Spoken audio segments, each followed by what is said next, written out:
One of those common pieces of feedback that we'll get with the joint moves is an increased ability to feel and just sense the body and the proprioception of the body in space. And I think the reason for that is when we do the joint moves, they're very, very, very simple, and we're also hitting every single joint that we have, and we're also doing it for very high volumes and very high reps, right?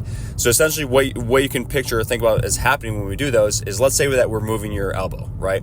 We send a signal down to your elbow to move, we receive feedback back, and then we send another signal down to your elbow to move again, and we're doing that over and over. So literally, if you think about this as like a communication cycle, it's like you're sending out a signal, you're getting feedback back, then you're sending out a signal, you're getting feedback back, and we do that cycle over and over and over again at every single joint that you have in every direction that it can move. What happens is you get very, very, very, very heightened awareness of those joints, how they move and how they're doing. And so what tends to happen is the movement and the control of those joints, not only in the joint moves, but also in your sport, like if you're running, if you're sprinting, if you're jumping, if you're throwing, whatever it is, because of that heightened level of awareness, those become much easier to control.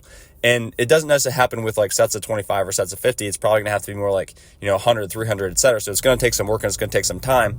But that is something that we hear a lot is I just feel like I can sense, move, feel, and use my body much better. And I think it's because we rep that communication cycle over and over and over again with your full body to the point where like you just have that heightened awareness of it.